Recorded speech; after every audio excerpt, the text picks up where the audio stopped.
accompany you. Ta ni problem yẹn? Who is that problem? O ní orogún tó ní. That is the rival you have.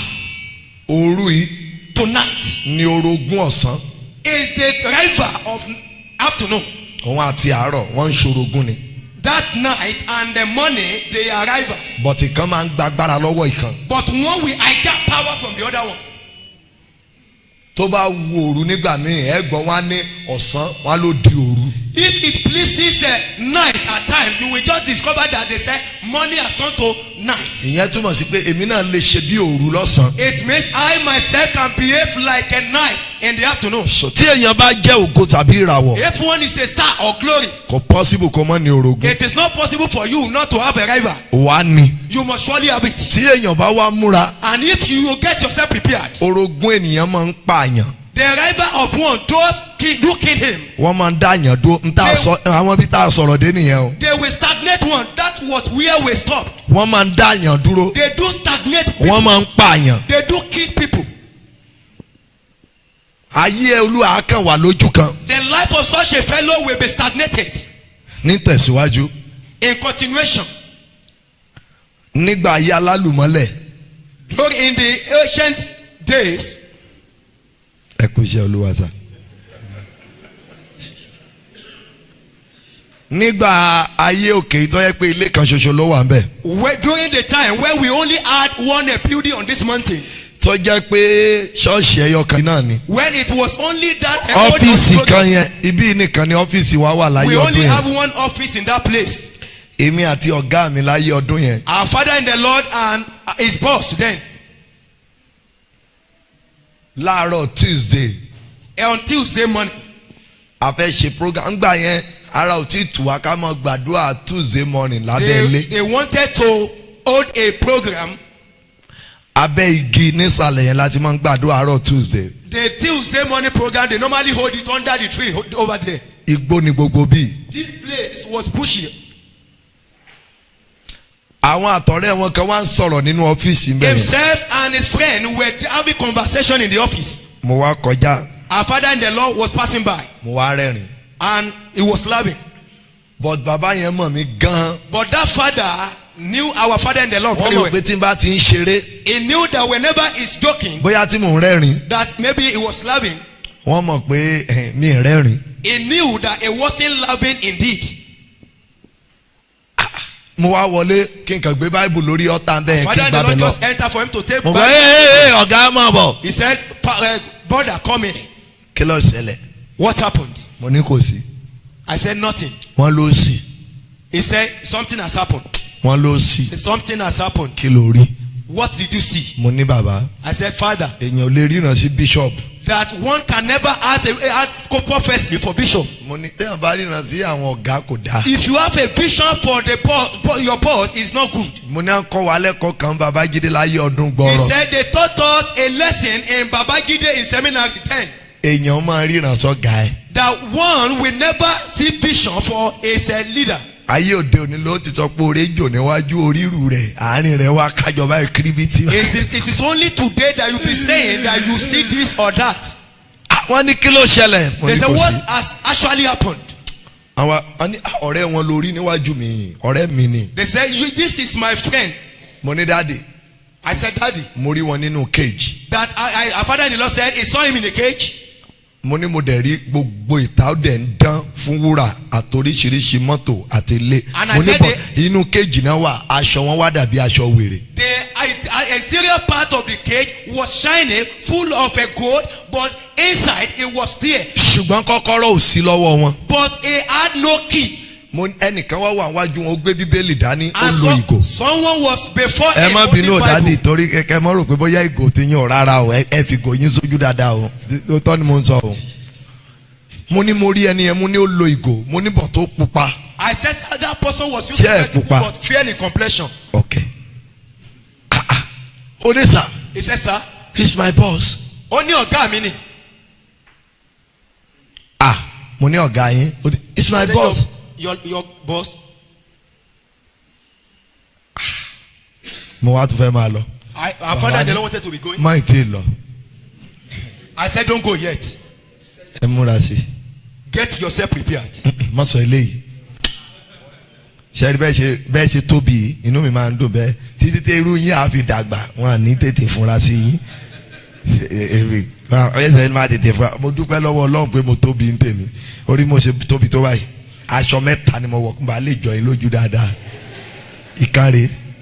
ìkànnì ìkan tó wà sálẹ̀ kí n bá lè ní wéètì díẹ̀ lójú sọ pé irú yín tẹ́ bá ti slender yìí ọ̀tẹ́ bá ti tóbi jàre àwọn èèyàn ní tètè fúnra pé ti dàgbà máa sùn dáadáa ẹsẹ̀ ní máa jí ọ tó bá yá kó sọ pé ìyá mi ló ṣe mí ìyá rẹ̀ kọ́ ló ṣe ọ bí ìyá rẹ̀ bá ṣe ọ kò ní kó máa sùn nú àdúrà àbó lè sọ bẹ́ẹ̀ má fọwọ́ kan àwé yẹn tiẹ̀ o tẹ́ bá máa wo ibi tó ti wá ó lè jẹ́ pé Port Harcourt kó jẹ́ bí Rivers kó jẹ́ ìlú wo lẹ ti wá bọ̀dà bá ń sọ òyìnbó sí he came from where? From which town? Which? From which town? Benin Anambra ẹ pé mo jájú ọ̀nà èmi fún ara mi má worry bọ̀dà put more effort more effort start your business start it very well. Anambra is 1 hour or 25 minutes drive to this place. So lè jù bẹ́ẹ̀ lọ ni. So Anambra lè jù 25 minutes drive. Ṣé bẹ́ẹ̀ ló ṣe jìnnà tó ni? Mo rò pé gbẹ ara mọ̀kàn lọ́wọ́. Múra sí bọ̀dá Anambra. Ṣé rí àwọn eré abẹ yẹn àwọn NRC ibẹ̀ wọ́n àgbàtú lójú o. Ó tọ́ mo sọ fún ọ o. Mi ò sọ bẹ́ẹ̀ pé bọ̀dá máa kó òun sísítẹ́ẹ̀mù lẹ́ẹ̀kan. Ibi mo dé ni pé wọ́n faṣọ mi padà. Wọ́n faṣọ mi padà. The government of the father and the Lord was sent. I said, sir. Ẹ jẹ́ kí bàbá yìí kó lọ ra nǹkan báyìí. That let this father go and buy this and that. Kó lọ gbé fún bàbá ọ̀gá wọn. That he should go and give it to his boss. Mo ní wọ́n máa sọ nǹkan kan fún wọn. He said he will surely say something to him. Wọ́n mú lọ sí ilé Babalọ́lá láyé ìgbà yẹn àti ìrèsì ilé Babalọ́lá ti wà ní kékeré. He was taken to Babalola's place then. Babalola's place was very small then. Ngbà tó ṣàṣe yẹn tán ó lọ ra kíní yẹn. Ó ń tọrọ owó gan fún ni. Even more they gather money for him. Nígbà tó máa débẹ̀ bí 7 years ló ti kúrò lọ́dọ̀ ọ̀gá o. He left the place 7 years. Ó wá bá dáàdì yẹn níbi tán ti ń ka Bible nínú ọ́fíìsì. And he went to meet that daddy where he was reading Bible. Nítorí nínú ọ́fíìsì yẹn. In his office. Olùkọ́. Said, teacher. How are you? Báwo ni? Long time o. Ó ti pẹ́ o. Dáàdì ẹjọ́ ẹ má bínú nǹkan tí mo wá gbé fún yín lélẹ̀ fún. Daddy please this is what people have come to present you. Thank you. Ẹ ṣé. Èní lọ́jọ́ ẹ̀ṣẹ́ ẹ̀pẹ́ tó yẹ kó kúrò ń bí. Today is the day that you ought to have left this place. But ṣé o rántí ibi tó gbà lọ́dún tó kúrò nínú ọ́fíìsì? But did you remember where you passed when you left this office? O múnú bí mi lọ́jọ́ yẹn. You made me angry that day. Ìwọ ni mo fẹ́ràn jù. You are the one I love most, my favorite. Ṣùgbọ́n o ṣẹ̀ mí kọjá agbára mi. But you offended me beyond my power. O jálẹ̀kùn mọ́ mi lórí, o tilẹ̀kùn gbà. You just shut door against me. O dẹ̀ jáde. And you left. Kí ló wà níwájú ń bí? That what is the meaning of this in front of you? Kí ni mo ṣe lọ́jọ́ tó wá síbí? What am I doing when you came to me? Ka Bible lọ́jọ́ yẹn ni. I think you were reading Bible that day. Bible yẹn. That Bible. Mi padà ṣíwò látọdún yẹn. Our father and the Lord did not read it, open it since that day. Our father rẹ jọmọjọkùnrin ṣépèlé mi ta ló gbọ́ òyìnbó tó lè máa bọ̀ ta ló gbọ́ òyìnbó gidi tó lè yára kò sóyìnbó kò sẹ́ni kankan tó gbọ́ òyìnbó àmọ́ manage rẹ lọ bọ̀ farabalẹ̀ o mọ ọ̀gá rẹ ni mò ń bá sọ̀rọ̀ o. He was talking to his boss. Ó wá ní ẹ̀ ń ka bíbélì gbà yẹn ní sa ó ní Bible yẹn. You were reading Bible that day. That Bible. Bó ń ṣe lọ́jọ́ yẹn rè. That was exactly how he did the Bible that day. Òun ò dẹ̀ padà sí. Ẹ bá ń pàtẹ́wọ́ fún try díẹ̀. Máa tí wàá sá lọ. Nígbà tí mi ò ní sorúkọ rẹ̀ fún ọ̀bọ̀ wà nù Bíbélì. Nígbà tí wòlíì dọ́dọ̀ rẹ̀ ó fèdè fọ̀ ó sì sọ tẹ́lẹ̀ dó ọba ni wọ́n wá ní wọ́n sì mú un lọ sí ibi tó ga. It means àwa náà gbé ọ lọ ibi tí ọ̀gá àjọ dúró sórí pẹpẹ títí tá a fi parí ni. So kẹ́yìn náà kẹ́ dúró kẹ́ mọ́ kọ́lẹ̀ kẹ́ mọ́ ṣe.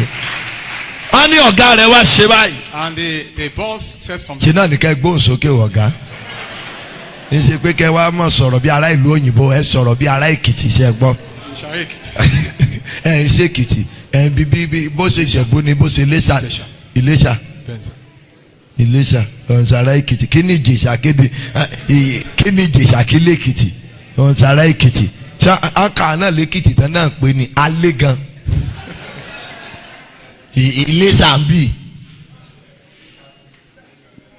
ẹ wo lọ́wọ́ ló ń ṣe báyìí. And the boss did something. wọ́n ṣe rí i pé mo ṣe báyìí. He want to open ó the ní Bible. mi ò padà ṣe Bíbélì yẹn. I didn't open that Bible till then. torí pé ibi tó wá gbà jáde. So the place you took, mi ò gbàbẹ̀ jáde mọ́. I didn't take that place again. jọ yẹn la ti bẹ̀ náà pa. Since then we locked that place. nínú ìrìnkèrindò yẹn jẹ́ ìsòótọ́ fún yín o. In that tribulation, I want ọmọ to tell you, mẹ́rin sọnù mọ́wọ́ ajínrere yẹn. he lost 4 children. àmọ́ bóyá òun ló pa o. We couldn't know whether he's bọ̀yẹ́ one máa or wo two. nínú ẹ̀mí. But in the spirit, àti jẹ́ ṣòro fún bàbá yìí. he couldn't feed himself. pẹ̀lú bó ṣe ní ìpè tó. Upon of the call of God upon him. ọ̀pọ̀lọpọ̀ ògo ẹ sá sí ọ̀dọ̀ orogún ẹ lọ ń ṣiṣẹ́ lọ́dọ̀ wọn. There are a lot of glorious people that you are living with their ẹ pé life. mo ti sọ pé mi láti ọjọ́ mẹ́ta mi ìbẹ́yìn tí ológo sọ̀rọ̀ o. I don't talk to those people that doesn't have glory. ẹ̀yin tí ẹ jẹ́ ìràwọ̀ ni mò ń bá sọ̀rọ̀ I am tó bá talking- jẹ́ ìràwọ̀ tí àwọn àjẹ́ ilé ẹ bá sọ pé kó o sùn ìwọ fún ara ilé fọgbọ́n ọ̀rá dìde dúró kó o sọ̀rọ̀ ẹ̀dí ọ̀ṣà mi ni kó lọ jíyàn padà o. I am talking to the glorious people. If you really know that you have glory and your witchcraft of your family is don't allow you to sleep, stand and be walking around. lẹ́yìn pé bàbá yẹn sọ pé lónìí ló ṣẹ̀ jáde kúrò níbí. As a man said, today I'm just releasing you out of this place. ṣé ẹ gbàgbọ́ yìí pé kò pé oṣù kan It's not up to a month tí bàbá yìí nílẹ̀ tó ní mọ́tò tó ní church. that the Lord transformed the life of that Ẹ person. He has a farabalẹ̀ o. land, he has a house, he has Bible. orogún ẹ yọ̀ǹda rẹ̀ tọkàntọkàn. Because his rival released him totally. orogún èèyàn lè dá èèyàn ẹni tó bá juni lọ lè juni dànù. Whosoever that is older than you can throw you away. ẹlòmíà sọ pé irọ́ ni ìpè òjùpè lọ ta ló sọ fún ọ bẹ́ẹ̀ pé pé òjùpè lọ. Some people will say callings are equal. It's a lie.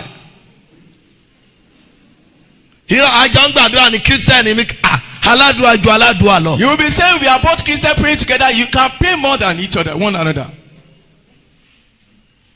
oní kò sáàjẹ́ àdí dúró síbẹ̀. You are saying no witchcraft, just stay there.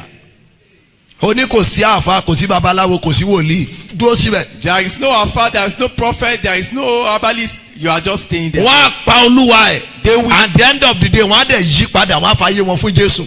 after destroying you, then they will convert and become a Christian. a jẹ́ kó olúwa ẹ̀ kú fún ọ̀tá yọ̀. That means you die for your enemy ẹ gbọ́ dáadáa sà. to rejoice. ẹja lẹja máa ń jẹ sanra nínú omi. Fish will eat fish to grow up. orogún ènìyàn lè dá ìran rere ènìyàn dúró wàá kàn mọ́ fetí gbọ́ ògo láyé ni. Your rival can delay your glory. You can just be hearing glory in life. tó bá lò kàwé ó kàwé àwọn kan wà tán kà ṣáájú ẹ̀ tán ò fẹ́ kó dọ́dọ̀ wọn. If they say that you are educated, there are some people that have been educated that they don't allow you to get to their level. àwọn kan wà wọ́n ti dìde There are wọ́n some mọ̀ pé ọwọ́ tó ń gbé bọ̀ yẹn There are wọ́n some mọ̀ pé wàá bíìtì wọn lọ́nà márùn-ún. There are some people that have arrived and they wouldn't allow you to get to their level. ó rò pé wọ́n á fẹ́ kó débẹ̀. Do you think they want you to meet up with them? ó fẹ́ ṣe politics olóòní lórogún ta ló sọ bẹ́ẹ̀ fún ọ. You want to be a politician and say you don't have a rival? No possible. every day na máa ń criticize the president wa. Every day they do criticize. ẹ̀rọ ojúmọ́ ayé ìkan máa criticize ẹ̀ lórí paper. Is there any day you see that they didn't criticize the gọ́ọ̀nà wo lẹ president? máa rí ní nàìjíríà tán ní criticize ẹ̀ lójúmọ́. No governor they will not criticize per day. kí ló fà á. Why? ṣebí àwọn tó fẹ́ jókòó sí síìtì yẹn ni. It is their rival. It is a counterpart that want to get to that ipò seat. tó wà yẹn ó wu àwọn kan láti dúró síbẹ̀. Let me tell you, that position you have, some people are envy that position. àdúrà méjì náà máa gbà. They will pray 2 prayer points. olúwa jẹ́ ó kú Lord, let tàbí that olúwa person jẹ́ ó rí wàhálà. Let it got into trouble. mi ò mọ ìràwọ̀ 41 tó lè ṣàmì. I don't know 41. orogún ògo ẹ̀ tó láàfin tó ń bá pa ọ́. That's your enemy. That's how he was darken you. ẹ̀mí ẹ̀ máa sọ dànù lójijì. Amen. In the name of Jesus Christ. ẹ jókòó. Calm down. ẹ jókòó. Just sit down now. A fẹ́ gbàdúrà lálẹ́. We want to pray tonight. Mo lè pẹ́ díẹ̀ lónìí. We may stay a little longer. Mo lè pẹ́ díẹ̀. We may stay a little longer. Bọ̀ pípẹ́ yẹn lè má pọ̀ náà púpọ̀. But we may not too long to stay. Wọ́n ọ̀run ṣí fún but wọ́n ti waste time ẹ̀. The heaven is open but they've wasted his time. Ọmọ tó ti kú yẹn. Those children that have died. Ọdún wo ló máa bí wọn padà tí wọ́n wá tó èjì àwọn ọmọ yẹn. How many years is going to recover all? Ẹ dáhùn. Tell me. Wọ́n ń ṣe ọmọ ọdún kan ọmọ ọdún méjì o. They are not 1-2 years old. Ẹ jẹ́ n tún mú ẹyọ kan fún yín sí. Let me tell you another thing that happened. Ọmọ obìnrin kan wá confess ń bí. There was a lady that came to confess. Nínú ibẹ̀ yẹn kò tí ì sí ilé ń bí ń gbà Okay, wọn. the other auditorium there. Ó ní ẹ̀sà ó lóun gbé mission house. He said, I was living in the mission house. Ó lóun pọ ọmọ pásítọ̀ mẹ́rin jẹ. He said, I killed 4 children of our pastor. Ó lóun ti wá gba Jésù lólúwa He tó said, she has lùbàlà now báyìí. received Jesus Christ as his Lord and Mo Savior. ní àǹtí ayé yín ló máa bàjẹ́. He said, woe unto you, you this woman. Mo ní ìjọ tó bá tún débi tó bá tún padà wá sọrú testimony ń bí. Anytime you come here to give such a Torí mo testimony, mọ̀ pé nínú ẹ̀mí kò gba Jésù. because I know truly he has not been Fake converted. Jesus ló gbà. It's just fake. Òótọ́ ló dẹ̀ ṣe nǹkan tó sọ yẹn. And she did what she said. Ó gain ground nínú ẹgbẹ́ òkùnkùn. After gaining ground in the spiritual realm, Ó tún wá gain ground nínú ayé. Wọ́n wá lọ ń ṣe sínú CD. Lady evangelist tó ti wà nínú ẹgbẹ́ òkùnkùn tẹ́lẹ̀ tó pa ọmọ pásítọ̀ rẹ̀ tó pa jẹ. Wọ́n tún fi yẹn wọ́n tún fi ń generate owó. Kò yẹ kí orogún rẹ̀ pa ọ́ kán wá máa tún fi ọ̀rọ̀ rẹ̀ kán tún máa fi make owó. she now begin to make fake conversion even to make Ọkùnrin money. tó bá mi yí kíní ìsókè ta ló lọ ń ṣéèkì kíní ẹ́ńjìn. Bá ń gbé sókè jẹ́ ń gbọ́n tí Raise it ọ̀gá ń up, sọ. raise it up. Kò yẹ kán dá ọ dúró tán ká tó wá máa fi ọ̀rọ̀ rẹ̀ ká máa tún fi sọ testimony. They are not supposed to delay you and begin to use your matter for a fake testimony. Ìdí tó yẹ kó o fi múra dáadáa nìyẹn. That's why you need to be bottled up and stand Ibi very tí well. a kà jáde yìí. Where we read over. Olúwa wá ta ló mọ Yorùbá kà dáadáa kíákíá kó bá mi ka ẹsẹ̀ kẹjọ can àti read kẹsàn-án. Yorùbá Kẹ́gbọ́n verse? nǹkan tó Olúwa sọ. Yes. Káàní bá Ébẹ́lì arákùnrin rẹ̀ sọ̀rọ̀. Yes. Nígbà tó wà lóko. Yára kábọ̀dá. Yes. Yes. Yes. Níbo ni Ébẹ́lì arákùnrin rẹ̀ wà? Ó wí pé mi ò mọ ibi tó wà. Ṣé ẹ máa gbọ́ Ọlọ́run ó ń query Ọlọ́run ni o? The man is querying Kì í God. ṣe ìyá tàbí bàbá ẹ o. Ó ní mi ò mọ ibi tó wà. I don't know where my Ṣé mo brother is. jẹ́ ọlọ́dẹ fún arákùnrin mi ni? Am I the custodian of my brother? Àbí ẹni kí n máa ṣọ́ Or arákùnrin this mi year I should kí? be taking care of Ṣé him? irú ẹ̀ ló yẹ kó máa béèrè foolish question lọ́wọ́ Ọlọ́run? Is he supposed to be asking God such a question? So ó túmọ̀ sí pé bọ́tà bá pààyàn ó tún ní oore ọ̀fẹ́ láti bọ́ Ọlọ́run rojọ́. That means if your enemy kills you, he can still interrogate Ọlọ́run God. lè fún lórí ọ̀fẹ́ ìṣẹ́jú yẹn kọ́lọ́run tó jọ́ọ̀jì ẹ̀. God can give him chance to talk before he will judge him. So ó dára kọ́lọ́run tètè gbé ọ níjà ṣáájú ọjọ́ ikú ẹ̀. So it's better for the Lord to avenge your case before you die. Màá fún yín ní kéèsì àwọn mẹ́ta nínú Bíbélì tó jẹ́ pé orogún ògo wọn pa wọ́n Olúwa wá ṣe gbé wọn níjà nígbà tán ti kú tán. I will give you 3 illustrations in the Bible that the Lord now avenged their case after they died.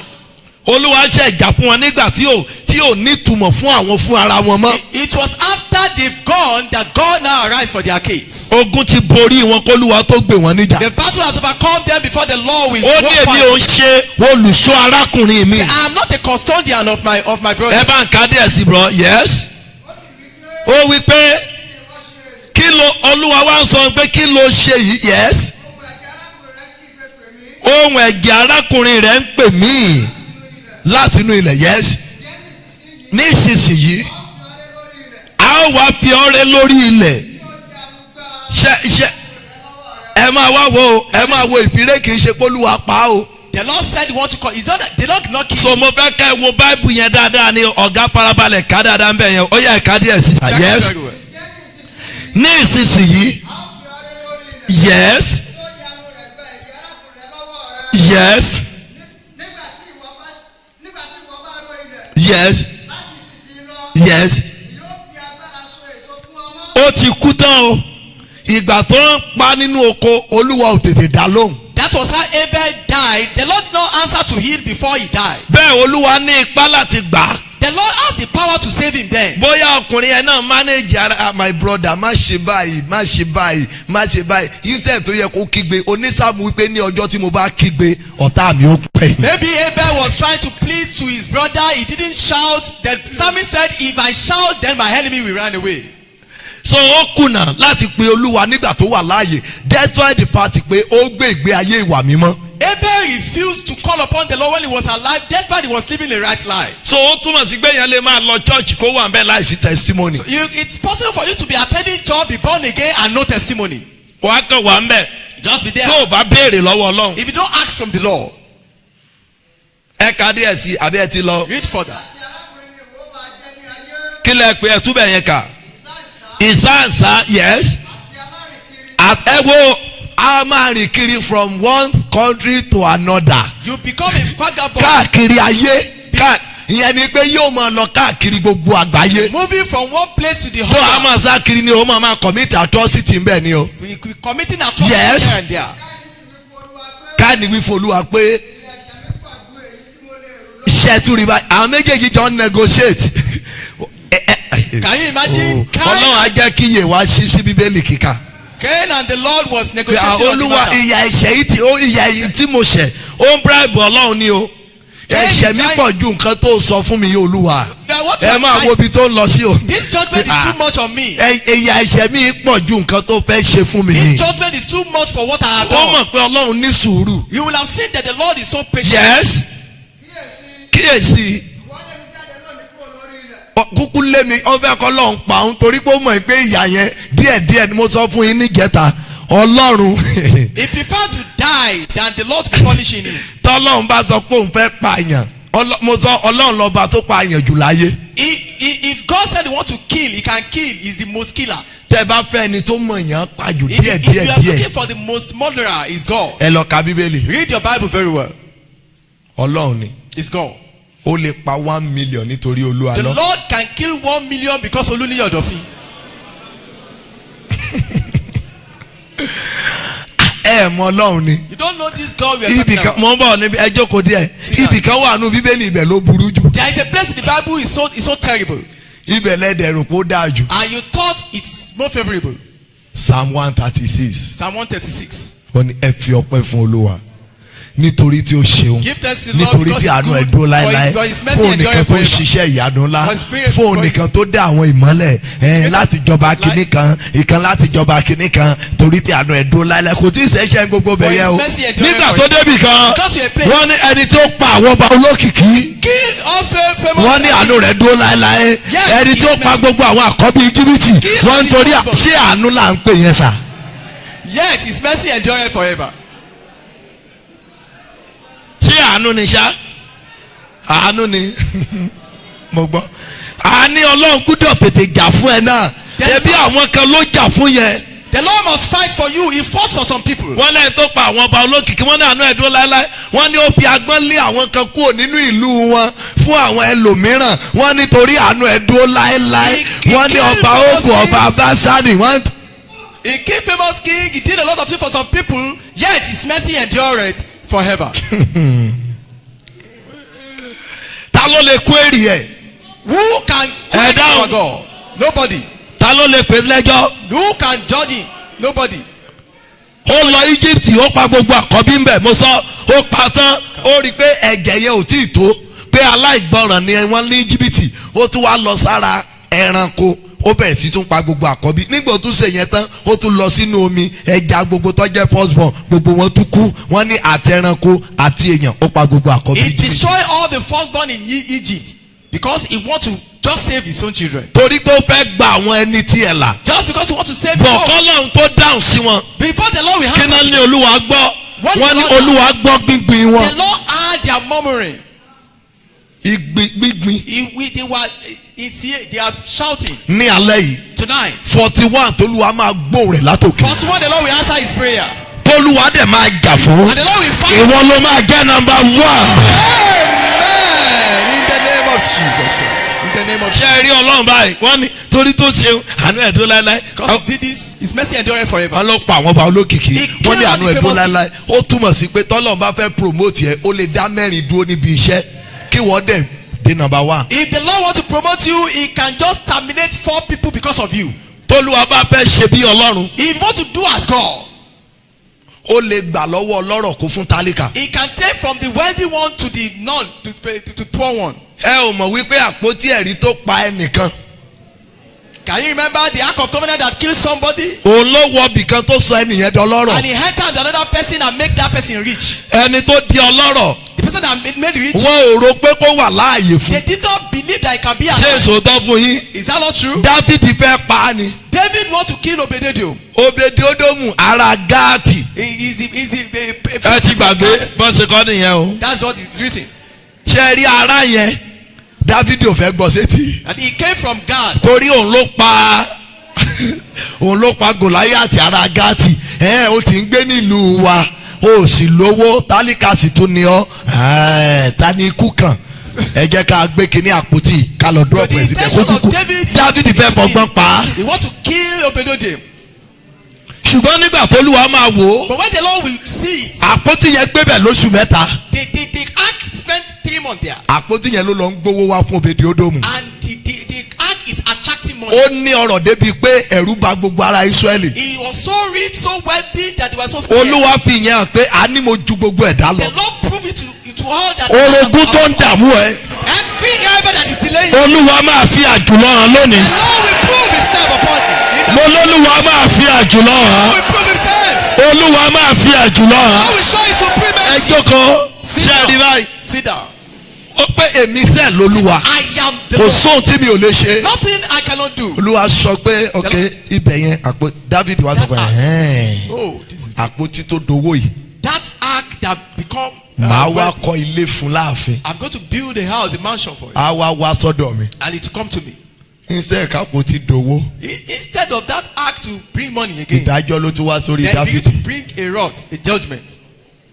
$1 ò jáde. Nothing didn't come from it again.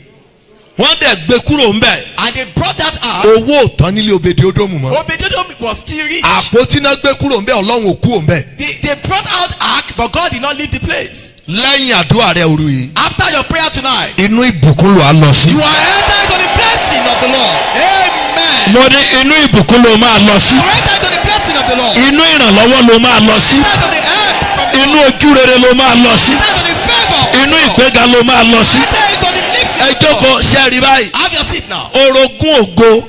The river of glory. ẹ bá ń ka díẹ̀ sí iṣẹ́ tí wàá ń bí sà. A little bit more. yes. yes.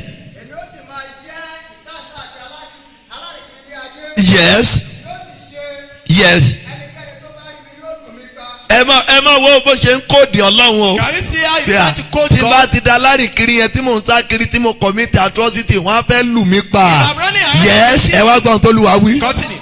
Olúwa wá wí God pé says, nítorí náà ṣe rí báyìí ẹni tó bá pa Káínì àágbẹ̀sán la ṣe rí pé ọkùnrin lọ́gbọ́n ó gbọ́n gan. can you see what Cain is trying to do? pé The Lord Olúwa said that. ẹ̀ṣẹ̀ yìí ti pọ̀ ju tí bá ti tún ṣe wàhálà wọn ò fẹ́ pa mí níbi bí Olúwa kúkú pa mí lónìí. Olúwa ní wọn ò tiẹ̀ ní The pa Lord ọ́ said nobody will ẹnìkan kill tó you. bá wá pa ọ́ gan àtúgbẹ̀sán rẹ̀ Whosoever lára that rẹ̀. kill you, they're going to take your vengeance from you. yes. Olúwa sàmì sí lára. yes.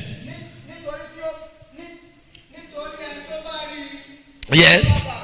ó ti tó ṣẹ̀rọ lọ́ba. Can you see this God? àyànfẹ́ Ọlọ́run ló pa yẹn o.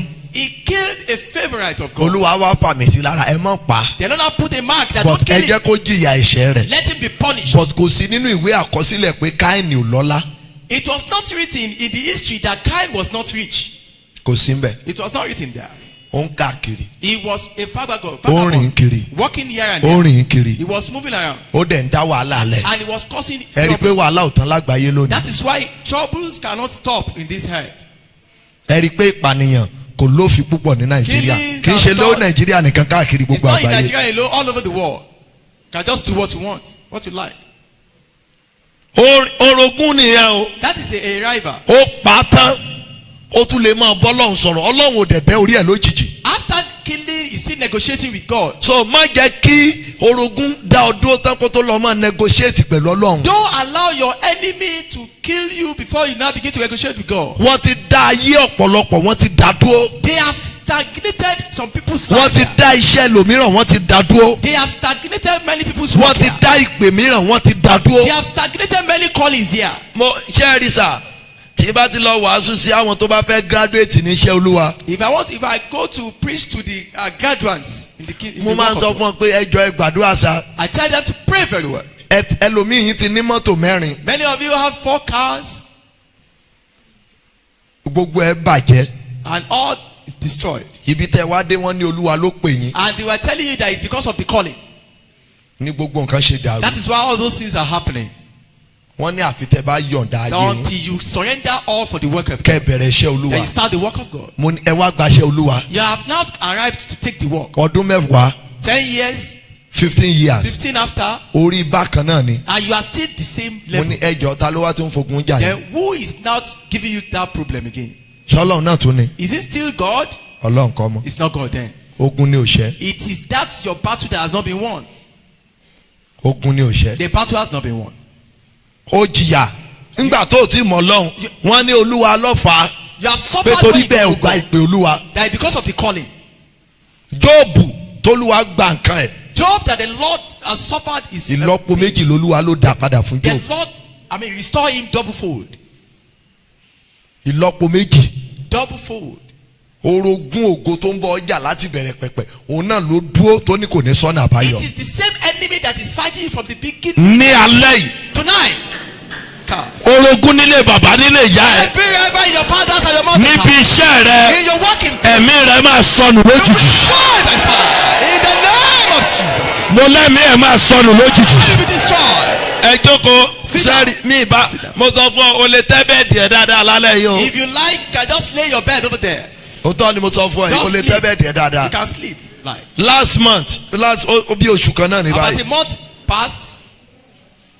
ẹ̀yin ọ̀rẹ́ mi kan wá síbí a lọ gbàdúrà lórí séèjì láàárọ̀ àdúrà ògùn kọ́ la wá gbà owó adúpẹ́ ni ọpẹ́ la lọ dá. There are some of my friends that we went to pray at the stage there, just a Thanksgiving prayer. ọpẹ́ ni kò lè wá sórí òkè kó wá gbàdúrà pé olúwa mo fẹ́ mọ́tò mo fẹ́ ilé ó ti kọjá yẹn báyìí. We just went to thank God, thank the Lord.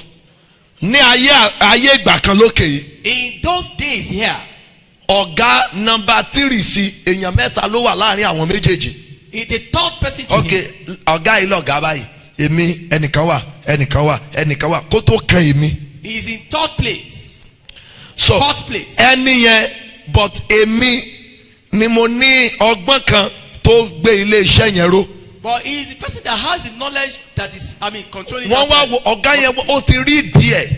And that boss has already noticed him ọmọ yìí máa gbà bíi that this boy is going to take over. ó máa dókè. He's going to get up. ọ̀gá yìí wọn ò dẹ̀ lè dá dúró mọ́ níbi tó ń wà. And they cannot stop him where the torí òun where he àti is. chairman ilé iṣẹ́ yẹn wọ́n close gan. Because he and the chairman are so close. nígbà yẹn tó wó níyì ni o I think 2008.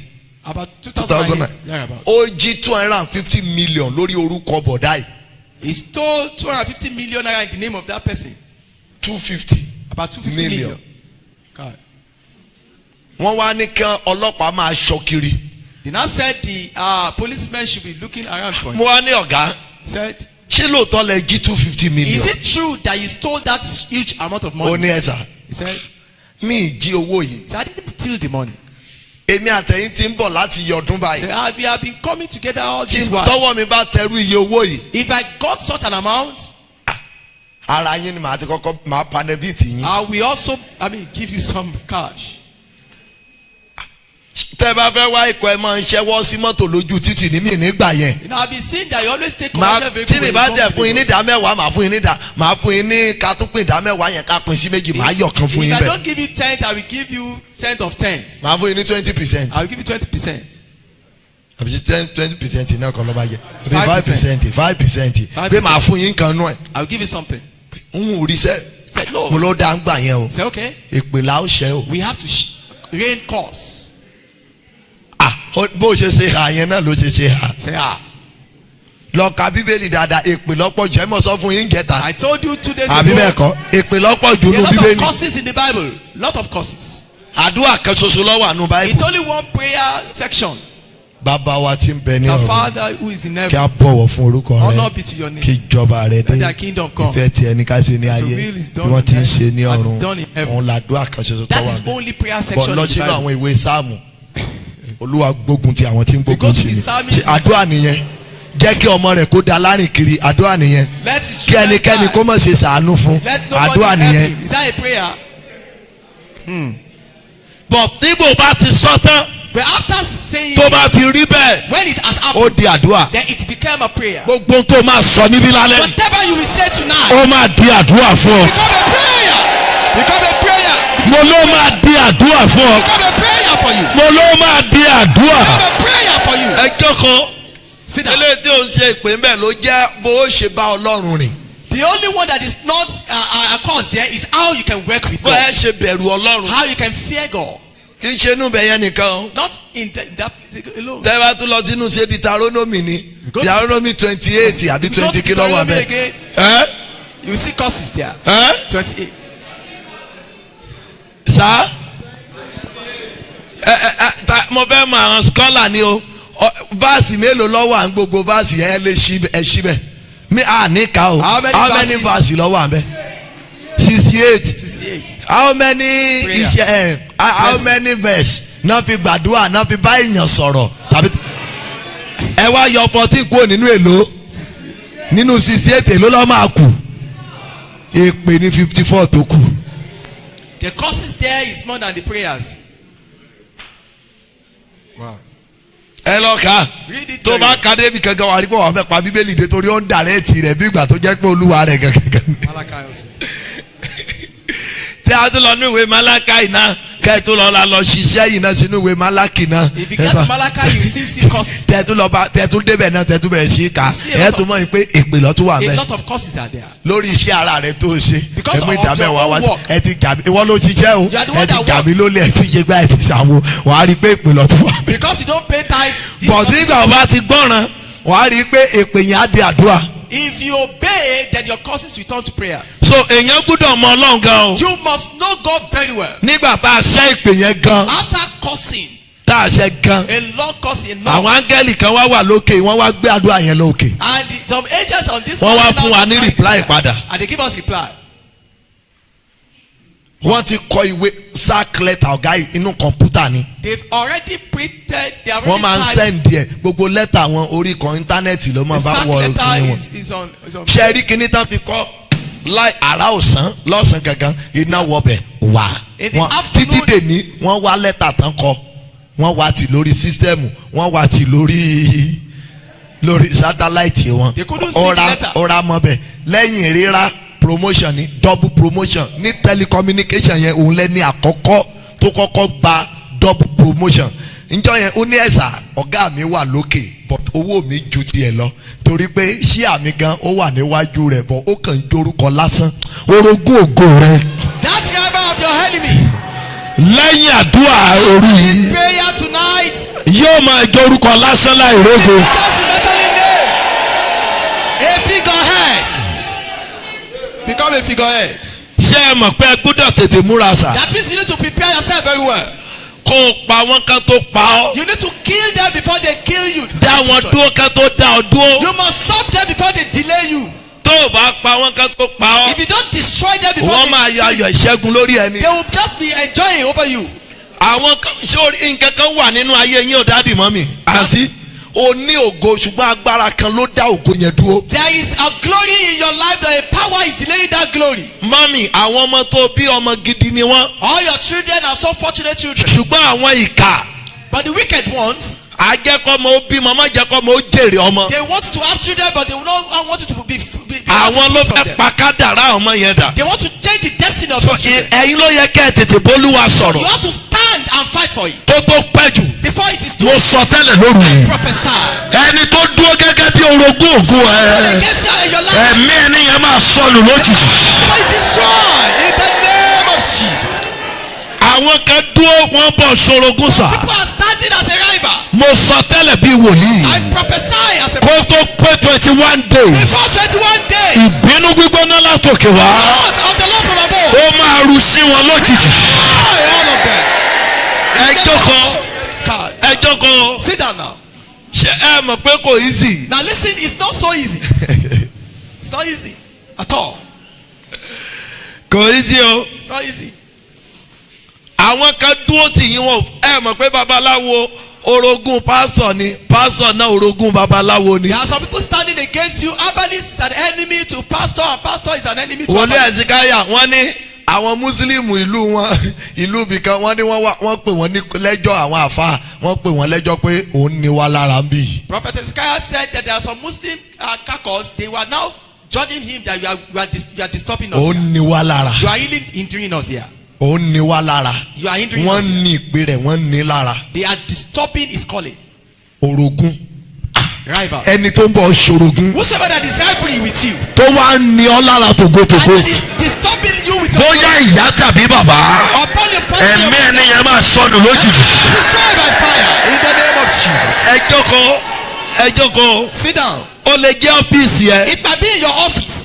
Àwọn kan ń dààmú ẹ̀ ń bẹ̀. There are some people that is disturbing you there. Ipò tó tọ́ sí ọmọ ò jẹ́ kó They débẹ̀. don't allow you to get to the position you're supposed to be. Ẹ ń gbé láyé bí ẹni tí ò sí You are láyé. only living here as if no, you are not.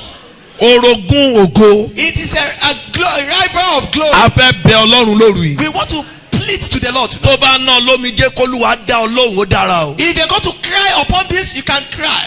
tọ́ bá ń sọ̀rọ̀ fún èèyàn nípa ògo tí bá ti sọ̀rọ̀ débí inú máa ń bí mi gan ni o. If you're talking about glory and I got to this level, I always be angry. but mo dúpẹ́ lọ́wọ́ Ọlọ́run lónìí náà. But I thank God for my own life today. àwọn journalist kan gbọ́ ìtàn ayé mi bí ọdún mẹ́rin márùn sẹ́yìn bóyá bí márùn That some mẹ́fà. journalists that came to interview our wọ́n bẹ̀rẹ̀ sí father, kọ́ wọ́n kọ́ some 4-5 years mo wá ago, sọ̀tàn mi kan débi I kan. told them they are my story. wọ́n dẹ̀ ń sọkún. And they were crying. mo wá ní ẹjọ́ kí ló ń pa yín lẹ́kún. Then why are you weeping? Why are you weeping? wọ́n ní èmi ni. Say, it is you. wọ́n lójú ojú yín rí gan sá o. Say, you have seen a lot. mo ní lẹ́wà ń sọkún. He said, is that why you are crying? ibẹ̀ mo ti kọrin yẹn. And I sang a song. mo ní mo ti ráàánú gbà o. Olúwa lọ mo ti ráàánú gbà. mo ti ráàánú gbà o. mo sì máa gbórí ilẹ̀ yìí ṣe rere. Mo ní ẹ̀bọ̀dà ẹ má sọkún torí mi o. I have contacted mercy. I will still live here and be successful. Bí mo ti jìyà tó mo ti ń gbádùn lọ díẹ̀díẹ̀ o. Olúwa ti dé o. I have suffered before, but now I'm enjoying. ẹnìkan wà ń bí lóru yìí. Someone is here tonight. ẹni tó ń fi ògo rẹ̀ nà ọ́ lẹ́gbàá. Whosoever that is beating you with your glory, Ẹ̀mí mímọ́ máa gbẹ̀san rẹ lójijì. you avenge your cause. Mo ní ọba àwọn ọba máa gbẹ̀san rẹ lójijì. Avenge your cause. Ẹ wo ẹ jókòó sà. Go and sit down. ológo oníràwọ̀. You have glory, you have star. but orogún ògo jẹ́ kí àyè ó gba ògo But the yẹn. rival of your glory wouldn't allow that glory to shine. Ẹ mọ̀ pé tójò bá fẹ́ rọ̀. Don't you know when it's to be rain? tẹ́ bá wo ojú òfurufú nígbà míì. I look at the ẹ family. ní rí ìràwọ̀ púpọ̀. You will not see much stars. agbára kan máa lé gbogbo ìràwọ̀ yẹn And wọlé. power will chase away but those stars. ẹyọ kan máa ń wà ń bẹ̀. But there is one star. ó stubborn. It's a very stubborn star. àwọn Yorùbá ń pè ní ajá òṣùpá. The Yoruba people call it Aja Oshupa. kò ń wọ̀ kì í tẹríba fún àwọn He will nǹkan tó máa ń lé never ìràwọ̀ tó kù wọlé. For anything. agbára tó bá lòun fẹ́ lé ọ wọlé. Any power that want to chase you down. Agbára tó lòun fẹ́ lé ọwọ́ gbó yẹn. Power that want to chase you. Agbára yẹn máa dòkú lójijì. Destroy by fire. In the name Ẹ of jókòó. Sit down. Sit down. Ẹ sà ṣe ẹni téèyàn tí yé èèyàn ẹrí àdúrà tí mo gbà lẹ́ẹ̀kan. Olúwa ṣí mi níyè. You have to pray that the Lord should open your tí mind. yé èèyàn ò bá ṣí. If you are not enlightened Mo about it. wo tẹsímọ́nì obìnrin kan nù yín níbí bíi There was a testimony I had. online lẹ́ẹ̀kan pé òun ò lówó ọmọ òun ẹ̀wọ̀n àtọkọ òun náà bá ti wà lórí nínú yàrá bí orí bẹ́ẹ̀dì nígbà a máa sọ̀rọ̀ pé ọmọ wa gbọ́dọ̀ lọ sí private school ní àbí ó jẹ́ àsọ kan èló ló lò ní sílé tọmọ rẹ ti fẹ́ lọ sí yunifásitì. Nothing. ẹ I have no. èló ló pé zero kan bọ̀ zero àkáǹtì Yes, sir. ṣé ọmọ lọ àbí ò lọ. Those children went to the university. ẹ mọ̀ pé obìnrin yẹn lérò rere nínú ọkàn. That woman has a good thought. but agbára kò fẹ́ kérò rere yẹn kó ṣẹ. But there is a power that is countering that vision. but ó gbọ́n ju agbára yẹn lọ. But she was wiser than that power. Ọkọ rẹ̀ kọ́ ló lọ orí òkè o. It was not the husband that went to the Kí mountain. ló lóun máa ṣe? olóhùn á ti di ẹrù òun She ṣe will òun have packed her òun á ti wá sórí àpáta òun á ti mọ gbàdúrà. and begin to pray. ogun kì í mú wèrè méjì kì í fẹ́ra. So there is no battle that ìkan will máa make burú two ìkan máa bad people gentle to ni. marry each other. Kí ni mo sọ fún ọ?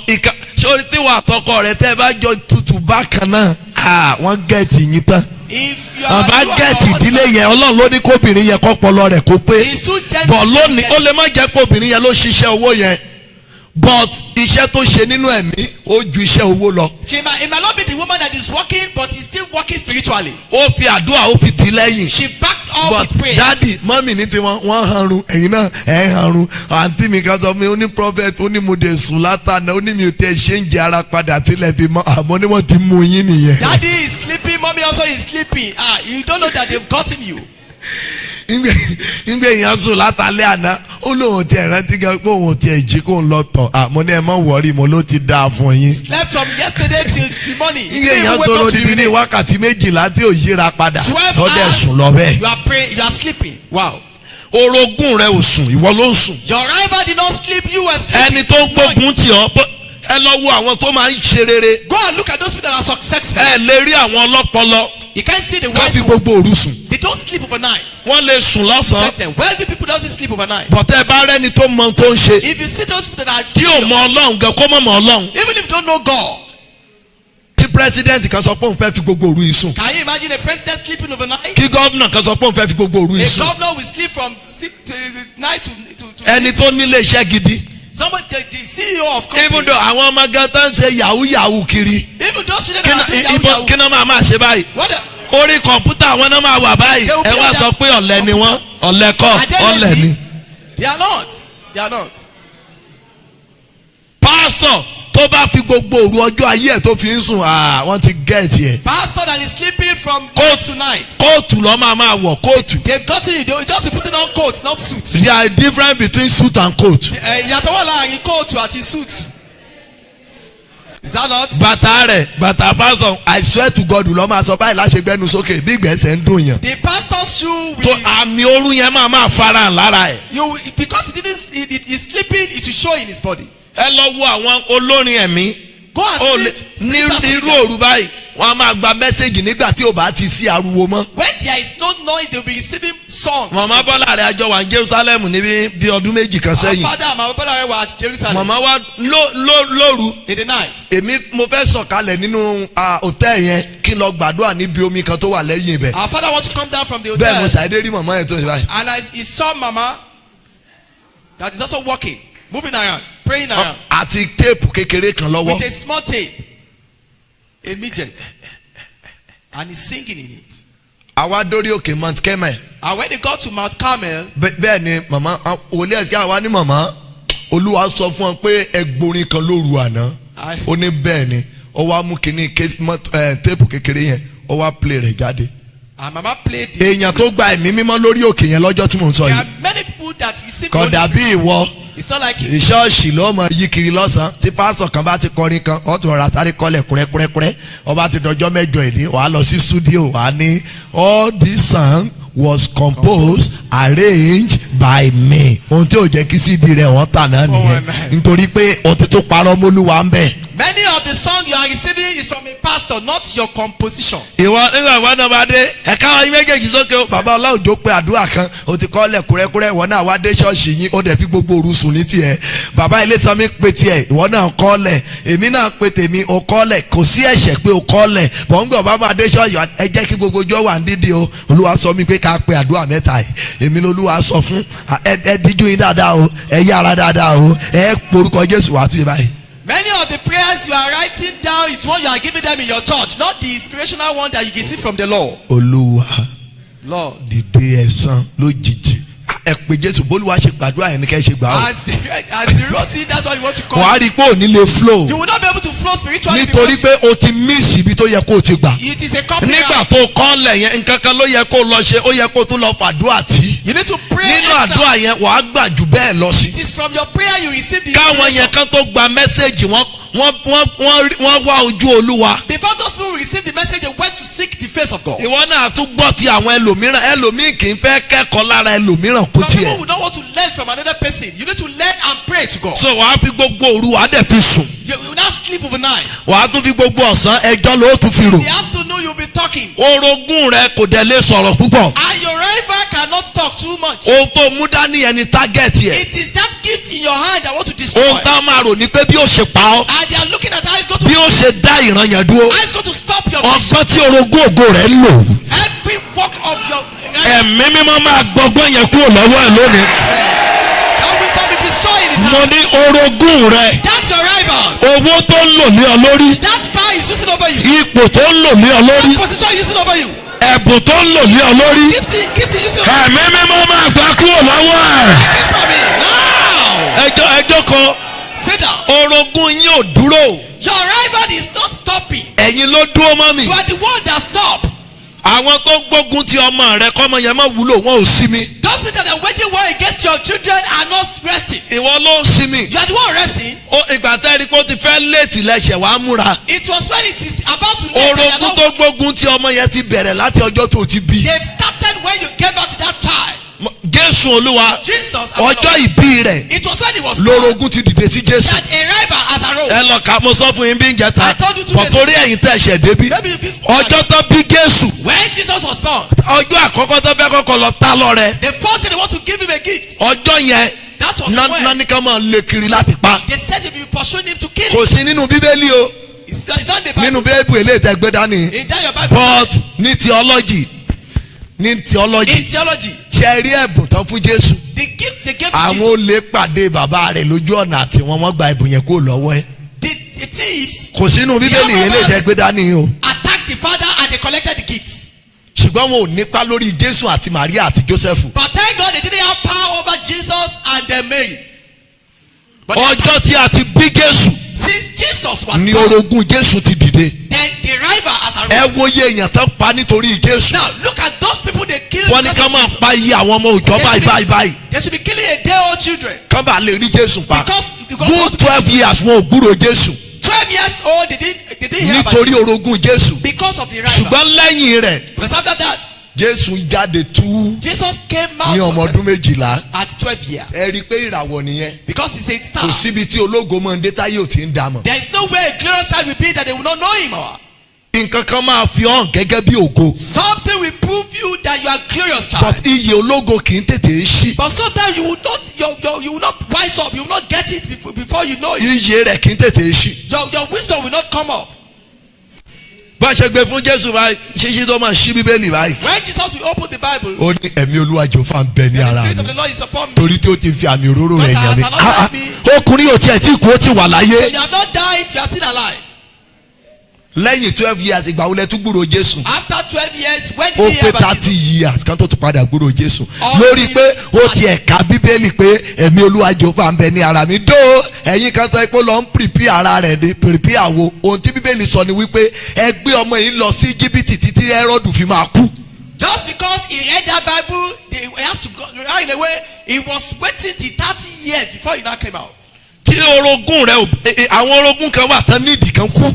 There are some rivals that need to die before tán bá kú ò lè dìde. If they don't die, you will not arise. àwọn kan nílò kan ṣàìsàn. They must seek. tó yẹ pé tán bá ṣàìsàn ò lè dìde. If they are not sick, you will not arise. àwọn kan nílò kan sọ ọmọ nù. They need to lose their children kí ọmọ rẹ bá lè dìde. for your children to so arise. tán tí ò bá rí bẹ́ẹ̀ So if it's not so, inú ìbànújẹ́ ni o. it's like a. but ẹni tó jẹ́ orogún fún ayé ẹ. Whoever is your ẹni tó jẹ́ orogún fún ọmọ ẹ. it's a rival of your children. ẹni tó jẹ́ orogún fún ọkọ ẹ. Rival of your husband. ẹ̀mí ẹ̀ máa sọ dànù lójijì. ẹ wo ẹ jókòó sà mo sọ fún yín lẹ́nu ìyókù ọdún yìí arán mi sí ẹ̀yin tẹ́ bá jẹ́ ìràwọ̀. The Lord sent me to those that are stars. kò sí ìpẹ́jù fún ọ láti dìde. It's not late for you to arise. ọ̀tá dá ọdún ni ẹni tó pẹ́jù fún lẹni tó ti kú. Enemy is just delaying you. Whosoever that is late for those that are tired. níwọ̀n ìgbà tó ìwà láàyè tẹ́mi náà ìwà So láàyè. far you are still living, I'm still living. kò síbi tó ò tí ì lè dé. You can still make it up. kò síbi tẹ́mi náà ò tí ì lè I dé. can still get it. ara ológo kì í balẹ̀. A glorious child will not just wait a mo place. ní mi ò lè gbàgbé nǹkan kan láyé. I will never forget something in life. sórí mo ṣe dúró yìí. As I'm standing, mo kọ́ ilé ẹyẹ. I built a house. My father built a ilé house. ẹyẹ náà ń pè gbà wà kékeré Okay. ṣẹbi ẹ ṣeré ọmọdé Mo ṣe náà. lójú ojú yẹ̀pẹ̀ báyìí ó bu yẹ̀pẹ̀ báyìí ó You fi know, ó mọ. that small bed house that children sáà ọmọ always do. kékèké náà tí a ti máa ń ṣe irú ẹ̀ They ṣá are still doing. wọn à ń ṣe mọ́ kò sí irú rẹ̀ bá ayé ti change nìyẹn a mọ̀ báyìí tọ́ ìná wa lò sí i ó dáa náà a mọ̀ báyìí Those house you use with your leg. a wá fi yẹ̀pẹ̀ máa fi Use, design sand to do. mo ní ibi yìí o ibi yìí o This place. mọ́ mi yàrá rẹ̀ ló máa My wà. father, my mother will have this. Yàrá bàbá mi My rè. father will have this. Èmi rè. This is Yàrá for- àwọn àlejò rè. This is for- Mo ṣàdé rí mọ̀mọ́ yẹn. Then Ìyá I- mi wà lẹ́gbẹ̀ẹ́ wa Then I o. saw a woman coming. Ìwọ yìí. Àdùn ẹ̀ mọ́ lọ́ra mi ní kò lórí ko. Stop your noise. Táwọn sọ fún ọ pé ìwọ fẹ́ kọ́lé fún ìyá rẹ̀ o fẹ́ kọ́lé fún bàbá rẹ̀. What do you- Family house ni gbogbo wa máa ń kú sí náà o. Rented house, we're going to Tó clean the house. bá lọ́dẹ̀ fẹsẹ̀ wo báyìí. Kí ni ìyá mi ṣe? Ìyá mi sọ pé ọmọ màmá rẹ̀ náà ni wọ́n bọ́ wí ni wọ́n bọ́ wí ni ẹ sí ìyá. And the Ìyá mi woman ò destroyed fúnra that nígbà house, náà. that you cannot build any house. And my mother was saying that it's your mother. But lójú ẹsẹ̀ ìyá mi ní oṣù Ọlọ́run ṣeun Ọlọ́run ò jẹ́ ń gọ̀ àti kékeré mo ti yan tọ́ọ̀gì wa. But thank God Mama, èmi wà rà mí my mọ̀. father was wise up then. Mo ní màmá Say, Mama, mo ní èmi mo máa pa yín. say, I will kill you. You did this woman. Lọ ọ̀gá ṣẹ̀bọ̀ wà nínú ìwé mi kan brọ́dà mi ló sọ èmi ti gbàgbé wọ́n interview brọ́dà mi lọ́dún tó kọjá lákùrẹ́ àwọn journalist It was his ó wà brother bẹ́ẹ̀ that said, ẹ̀yin lẹ edit ẹ̀ sọ pé màmá èmi ni máa pa he yín o. said that to that woman, I'm the one that will kill you. Bẹ́ẹ̀ ṣe máa ń pa àwọn ológo nínú ilé ẹ̀ lérè mi pa o. As you have been killing glorious Ìgbà yẹn children, mi ò lọ ṣọ́ọ̀ṣì o don't kill me. I'm not going bọ̀ to mo church. nígboyà. But I'm so boastful. I will kill you. Ìyá òun That woman ó punish mi punished our father. gan Seriously. ṣùgbọ́n But ọjọ́ tí ọ̀run ṣí tán when the wọ́n mọ̀ gbé ìyá ìdókè yìí wọ́n gbé ìyá ìdórí òkè láyé àtijọ́ they carried her to the mountain. ṣùgbọ́n nígbà tó lọ When she went, tó kú tán when she died, ọ̀run ṣí. then heaven opened. Thank Nígbà tí mo adé lù mí nígbà kan When I ó ní ìwọ ọmọ yìí you. Say, you this boy, àfùgbàkùwọ ọmọ jọ nìyàn láyé until you become a man in life. ó ní mo fẹ́ gba Jésù He said, I want to also accept Jesus Christ. mo ní Olúwa Say, yeah. ọpẹ́ mo ti máa ń ṣe pé Thank God I've been cursing for a long time. ọpẹ́ I've been tó cursing. bá lọ jẹ́ pásọ̀ tó mi pé iṣẹ́ If wàhálà ni you're o a pastor, you don't know how to curse, you are in trouble. tó jẹ́ wòlíì tó mi pé You iṣẹ́ are a prophet, you don't know how to curse, you are in trouble. tó kàn jẹ́ǹtù nù You are ṣọ́ọ̀ṣì just a yọ gentle person. màmá ló ń fẹ́ gba Jésù mo ní Olúwa If my mama ẹ said jẹ́ ó that- dé ọ̀run ṣùgbọ́n mi ò sí ń bẹ̀ nígbà tó pa gbogbo àkọ́bí ní jìbìtì I was not there when you killed mi the ò first sí one. ń bẹ̀ nígbà tí o fi agbọ́n lé àwọn èèyàn ṣùgbọ́n mo gbàgbọ́ mo dẹ̀ ń kéde rẹ̀ kiri I mo ní believe kó tó pé 72 hours First 72 hours. ṣe ìdájọ́ ìyá yìí kó lè mọ̀ wípé mo rí Olúwa àdúrà tí mo pèsè yín níjẹta nìyẹn. Judge this woman for him to know that, for her to know that I have God. That's the prayer I rendered for you the other time. kò pé 72 hours. It's not up to 72 arúgbó hours. ọjọ́ bínú nítorí ọ̀rọ̀ mi. Then God. ẹnìkan wà bí lálẹ́ yìí. Somebody is here. nítorí ọ̀rọ̀ rẹ̀ ọba ọ̀run máa bínú lójijì. Over your matter. nítorí ọ̀rọ̀ rẹ̀ Because of your matter. arúgbó ọjọ́ ó máa bínú lójijì. ẹ jókòó Sit down now. ẹ já lọ síbi méjì sí i. Let's go to two mo other sọ fún yín points. pé à á pẹ́ díẹ̀ lálẹ́ yìí. I said we're going to stay a little long. kan afẹ́gbà mo fẹ́ kẹ́ ẹ lè mọ̀ bẹ́ẹ̀ ṣe gbàdúrà. I am just hearing ẹ you for ti you to gbọ́ know. oríṣiríṣi tíṣì nù ṣọ́ọ̀ṣì. There are a lot of teachers in the Bible. sọta bá tó wá débi náà tá a tó wá jẹ́ kẹ́ ẹ mọ ààyò ọ̀rọ̀ ó Now léwu. when you get to the mountain and we don't give you the mystery of word, then we ẹ are jẹ́ finished. ká wo orogún ògo kan. Let's look at a so rival. ó túmọ̀ sí pé ọmọ rẹ lè bọ́ ṣorogún. Do you know your child can become your rival? màmá rẹ lè bọ́ ṣorogún. Even your mother, ọkọ rẹ lè bọ́ ṣorogún. even your husband, ọ̀gá rẹ níbi iṣẹ́ lè jẹ́ orogún your ẹ. boss in the working place can be ẹ your jẹ́ rival. ká wo ìwé Samuel kejì. Let's look at the book of 2 Samuel. 2 Samuel chapter 15 verse 2 ẹni tó bá lè yára kíákíá àti fẹ́ lọ. ohun bàbá yìí lọ òkè díẹ̀ ẹ̀ súnmọ́ bí. ẹ jẹ́ àlọ́ ti bàbá tó dúdú díẹ̀ bíi tèmi àbí tó pupa bíi tèmi. yes. Absalomu dìde ní kùtùkùtù yes. ó dúró ní apá kan yes. ó ṣe bí ẹnìkan bá lẹ́jọ́. Does anybody have a controversy? ẹyọ tó fẹ́ mú lọ bá Dáfídì fún ìdájọ́ yes. Absalomu á pè wá sí ọ̀dọ̀ rẹ̀ That's how yes. we call him. á bí i pé ọmọ ìlú wo ni ọ́ á dá lóhùn pé ìkan lára ẹ̀yà Ísírẹ́lì ni mo ti wá ta ni Absalomu Who is Absalom? ọmọ Dáfídì A child. òní son of David. Dáfídì fẹ́ràn jù láyé his most lovely child. Of òun ni Dáfídì fọkàn sí pé yóò jọba. He was the favorite of David that he become a but king. to cut that story short, Kageni kúkúrú. Absalomu ó gba ìjọba lọ́wọ́ Dáfídì. Absalom- òun lẹ rí níbi bẹ̀yẹn wọ́n ní ẹni tó bá fẹ́ gbé ẹjọ́ lọ sọ́dọ̀ ọba Absalomu á pè wá sọ́dọ̀ rẹ̀. Absalom will hijack anybody going to king and call them and ó interrogate. lé Dáfídì kúrò láàfin. He sent off David out of the Dáfídì palace. kó àwọn ènìyàn lásán. David that gathered the mere men ó wá lọ jọba lé wọn lórí and nínú went ipò to reign over ìbòmí. them.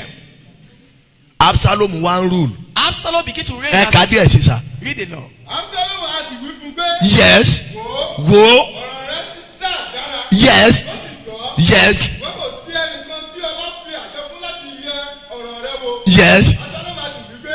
yes. Àbájá fi mí ṣe onídàájọ́ ní ilẹ̀ yìí. ṣe é bó ṣe ń kàmpé ara ẹ̀ bí orogún ẹ̀ náà ṣe ń kàmpé nìyẹn o. That is how your rival is also campaigning. téèyàn bá pààyàn Absalomu àlódà téèyàn bá dẹ́ṣẹ̀ Absalomu àlódà gbogbo ẹjọ́ tí Dáfídì máa ń dá pé ẹ ò ṣe dáadáa Absalomu lòun ló dáa jù Absalom will be ọmọ justifying Dáfídì. those people that do evil will be justifying them, will be living. yes Bí olúkúlùkù ẹni tí ó ní ẹjọ́ tàbí ọ̀rọ̀ kan bá lè máa tọ̀ mí wá. yes Èmi ìbá sì ṣe ìdájọ́ òtítọ́ fún un. yes Bẹ́ẹ̀ ni bí ẹnìkan bá sì súnmọ́ ọ̀nà láti tẹríba fún un. Yes. Òun á sì náwó rẹ̀, á sì dì í mú. yes Bí ẹni kò ní ẹnu. ẹ ṣe ẹja máa wá lọ bòmí o. Let's go to ẹ jẹ́ ká wá wo nǹkan kan tó tẹ̀lé ọ̀rọ̀ Absalomu. Let's look at what 2 Samuel chapter 18. 2 Samuel chapter 18. torí àkókò ni o tó bá délé kọ́ lọ́mọ ká gbogbo ẹ̀ Yorùbá mi ó yé yín dáadáa 18:9 yes. Verse 9. Absalomu sì padà pàdé àwọn ìránṣẹ́ Dáfídì. Absalomu pàdé àwọn ìránṣẹ́ Dáfídì yes. Absalomu sì mú orí ìbáka kan. ibi tó lùwà ti ṣèdájọ́ Absalomu ládé yìí o. That's where the Lord judged Absalom. Absalomu tó máa ṣẹlẹ̀ sí orogún ẹni tó ń bọ̀ ṣorogún ló fẹ́ ṣẹlẹ̀ ń bí o. This is what that will happen to your rival. sọ kó lè mọ̀ bó o ṣe ní mísì àárín ibi tá a dé. Don't miss this position. Absalomu gorí ìbáka kan yes. Yeah, up on the moon. Ó sì gba abẹ́ ẹ̀ka ńlá igi. ìbáka yẹn gba bẹ́ẹ̀ ka igi yes. Ọ̀hún kan tó tóbi lọ. yes. Orí rẹ̀ sì kọ́ igi fún ọ̀hún náà. orí Absalomu kọ́ igi first person tó kọ́kọ́ commit suicide kó wá ń gé ara ẹ̀ láyé His ní head Absalomu. caught hold of the ark. That's the first murderer. ẹni tó ń bọ̀ ṣorogún Whosoever that is rivalry with you. ikú tí ayé fi máa bẹ̀rù Olúwa lára ẹ̀. Death that will make people to fear God. ẹ̀mí mímọ́ máa fi àyè gba ikú yẹn lójijì. Absalomu ó fi ọrùn kọ́ igi ìbáka yẹn ló pa á. It was that mule that killed him. irinṣẹ́ ẹni tó ń bọ̀ ṣorogún. That instrument of your rival. ohun tí ẹni tó ń bọ̀ ṣorogún fẹ́ràn jù. Whatever instrument that ẹ̀mí mímọ́ máa fi ṣe ikú pa á lójijì. to kill them. ẹ jókòó ẹ ka díẹ̀ sísà. yes. Read it on. Ó rọ̀ sókè ní agbede méjì ọ̀run. ó rọ̀ sókè ní agbede méjì. yes. Ìbáka náà tí ó wà lábẹ́ rẹ̀ sì yọ kúrò. ìbáka yẹn ìyẹn ni pé ẹṣin tó wà lábẹ́ rẹ̀ ó jáde ó wá kó ó wá ṣe dìrò dìrò And the bull dìrò went away and ibẹ̀ he ló was hanging. ibẹ̀ ló kú sí. That is where he died. ẹ má ti pàdé o. Don't close it. kí ọdún yìí tó parí Before the end of this year, ẹni tó ń dààmú ẹ nínú iṣẹ́ Olúwa whosoever trouble you in the working place, ẹni tó ń dààmú ẹ nílé bàbá working against ẹni you, tó ń dààmú ẹ nínú ìgbéyàwó your father, your ẹni mother, tó ń dààmú ẹ ní local government the ministry, ẹni tó ń doctor, dààmú ẹ ní federal ẹni tó ń dààmú ẹ ní state ẹni tó ń dààmú ẹ international ó máa kú lójijì. die suddenly. Amen. ẹ jókòó Sit down. Amen. ó kú. Absalom died. ẹni ní Dáfídì fẹ́ràn jù. This boy is the one that is most favorable. ó ti lé Dáfídì jáde o. He has sent David away. ẹ wá lọ wo ohun tó gbẹ̀yìn ẹ lè mọrú ìfẹ́ tí Dáfídì fẹ́ ẹ lọ sí verse 30. Upon all the love of David to him. Ìwò Kúsì dé Kúsì sì wí pé ìrere fún Olúwa mi ọba. Nítorí tí Olúwa ti gbẹ̀san rẹ̀ lónìí lára gbogbo àwọn tó dìde sí ọ. mi ò mọ̀ bó o ṣe ṣàmì yìí. I don't know how you go to say amen. ẹni tó jẹ́ orogún ògo ẹ Whosoever that is here, be of your ẹ̀mí mímọ́ máa gbẹ̀san lára ẹ̀. Holy Spirit will take revenge from you. ṣé ẹ mọ̀ pé tó bá tó séèjì kan báyìí It will come to a ó time. yẹ ká ẹ lè máa pa mi pé Olúwa gbẹ̀san mi. You need to shout, God, avenge a my máa gbà cause. àdúrà àkọ́kọ́ tá a máa kọ́kọ́ gbà That's nìyẹn. the first prayer tó point. bá tó time Avenge my Olúwa gbẹ̀san ọkọ mi. Avenge my husband. Olúwa gbẹ̀san aya mi. Avenge ẹ jókòó ẹ ti jókòó à ń Sit bọ̀. down first, sit down. máa jí díẹ̀díẹ̀ kó lójú oorun. Just prepare yourself, prepare yourself. Take it. ó ní Olúwa ti gbẹ̀san God has taken ìránṣẹ́ rẹ̀ lára àwọn ọ̀tá rẹ̀. of his servant from Yes. ọba sì fi gúúsù pé Ọba bí Gúúsù pé bí ẹ̀kọ́ tẹ́lẹ̀wọ̀n ọ̀dọ́mọdékùnrin náà wà bí. ṣe rí irú ìfẹ́ tó fẹ́ báyìí.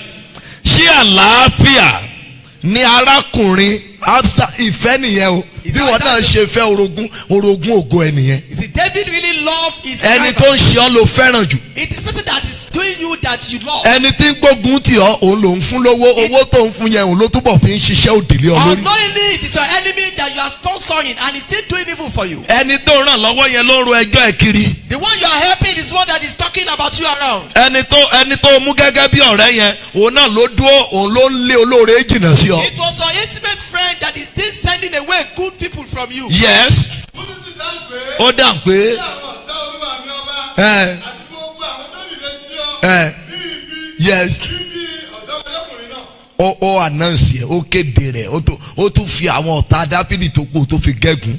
Cause all the ṣùgbọ́n kò rí bẹ́ẹ̀ lójú dáfídì It o was not so in the sight of David. dáfídì ò wo bẹ́ẹ̀ ni yẹn ṣe wò ẹ kà á díẹ̀ sí sa. Continue.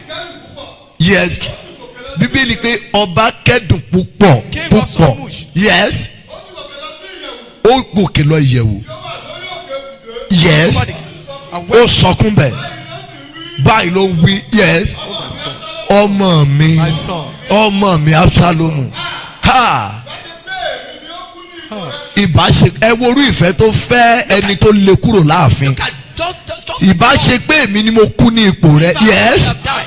Absalomu ọmọ mi yes a sì rò fún Jóábù pé ó ọba ń sọkún ó sì ń gbà Absalomu. òtítọ́ ta ni wọn náà ń gbàdúrà àtàdúrà fún báyìí Who is that person you are tó praying jẹ́ for? orogún ẹ Maybe it's your rival tó jẹ́ òun ló dá ọ dúró and it's not delaying you. ọpọlọ ẹ ló ń lò He's using your wisdom.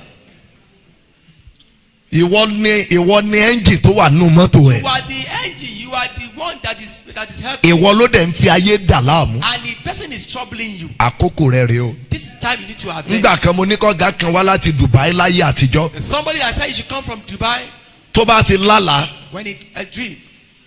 á rí ìyá rẹ̀ kó gbé pọ̀ sẹ́yìn He will see the mother that backed him. á tún wá fi kíní ṣọ́ọ̀lù tẹ́ fi máa ń gba ọmọ lọ́rùn yẹn á fi páàkì ẹ̀ And náà. he will use shawl to cover him up. ọ̀gá yẹn bíi 40 to bíi 42 years bíi 45 About 42 years kò old. níyàwó Has no wife, kò bímọ no children.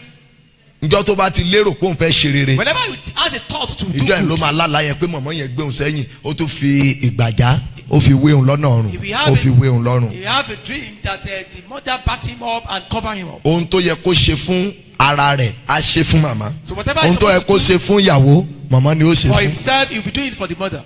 mo ní ọ̀gá He said, man, alátẹ̀ẹ́lá ìdá mi ní mọ́mì yín ló ń ṣe yín o said the dream is good, but I'm not saying it's your mother that is ṣùgbọ́n lọ doing it. gbàdúrà kan yìí You need to pray a prayer fún ọjọ́ méje for 7 days lórí òkè yìí on this mountain. olúwa Lord, fún mi ní ìṣẹ́gun lórí olórí ogun tí mo ní give me victory over the chief mo ní gbàdúrà yẹn gan o army of my life. gbàdúrà yẹn gan Pray very well. ó bẹ̀rẹ̀ sí í ké He began to cry. ó bẹ̀rẹ̀ sí í He ké was crying.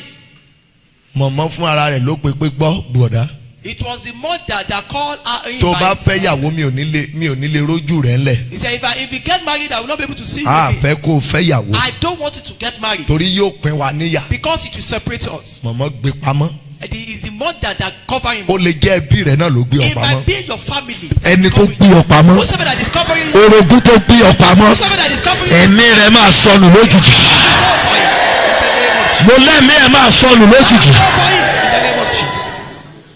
olúwa lè ṣe bẹ́ẹ̀ fún ẹ God can do it. olúwa tó pa Absalomu He fúnra can rẹ̀ kill Absalom by himself. sọmọ pé ó lè pa orogún ògo He tiẹ̀ can kill the rival of your glory. Módékáì lórogún Mordecai has a rival. gbogbo ilẹ̀ ní Ámánì All the right of Ammon ni a gbà fún Módékáì was given to Mordecai. gateman ni Módékáì Mordecai was a gateman. Ámánì igbákejì Haman was the second in command. ó dẹ̀ tún lára gateman And he still ohun tó ń pè lórogún nìyẹn o envying Mordecai. kọ́ ọ lọ wo dáadáa nu bíbélì ọba mbẹ Can you imagine that? ká ẹ wo nu Ẹ́sítà orí kẹta ẹsẹ̀ kẹrin síwájú Esther, ó wà ní number 2 He in was- command he was in number ó 2. tún gbógun dìde sí security and he's still waging war against the security. kí n dúró báyìí Can as I'm standing kí n wá wọlé títí and I'm looking around, kí n ní bàbá ọlọ́dẹ ẹbẹ̀ yẹn that bàbá ọlọ́dẹ wa That was night watchman. kí n máa wo èmi àti ẹ̀ ní level kan And I begin to look at ourselves with the same level. bí ìgbà ọpọlọ èèyàn ò pé ni It's like when one is insane. bẹ́ẹ̀ ni ọ̀rọ̀ Módékáì The same way Mordecai àti Ámánì and Haman.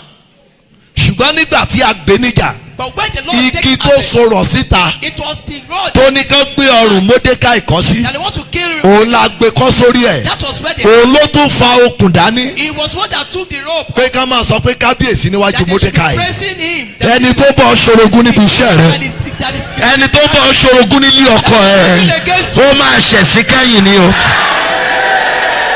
ẹni tó bọ̀ ṣorogún ní ibi inú iṣẹ́ ìránṣẹ́ yẹn bó ti wù kó jẹ́ alágbára tó ó máa ṣẹ̀sí ni o.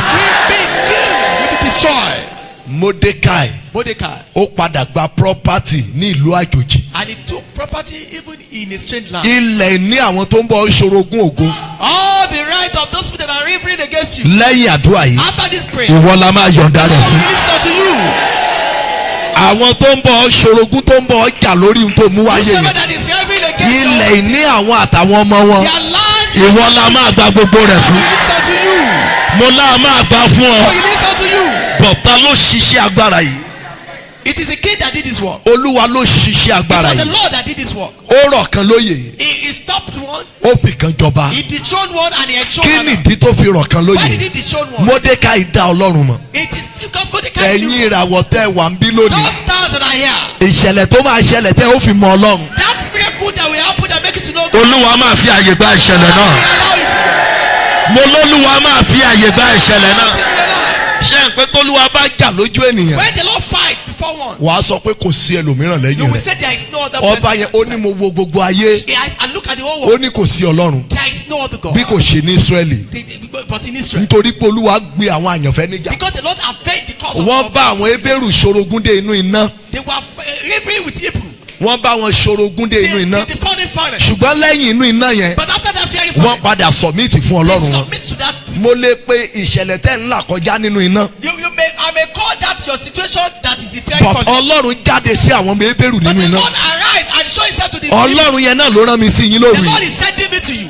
ó fẹ́ sọ iná yẹn di air condition He want to change that fire to air conditioner. but àwọn ebéèrú mẹ́ta Just three Hebrew. wọ́n ní bí olúwa He yìí said this God. wọ́n ní bí ò bá tilẹ̀ gbà wá wọ́n ní àwa kò ní forí balẹ̀ fún èrèkèrè ìbéèrè mi ni pé sàmà ṣẹ́yìn náà ò ti forí balẹ̀ fún èṣù You not buy for the devil. ṣé ò ti forí balẹ̀ fún You ẹ̀ṣẹ̀ not bow for the devil. ṣé ò ti forí balẹ̀ nítorí pé orogún dá yín dúró Because he delay you. ìkárin nínú iná The force in the fiery ó furnace. máa ra ayé yín lọ́wọ́ lóru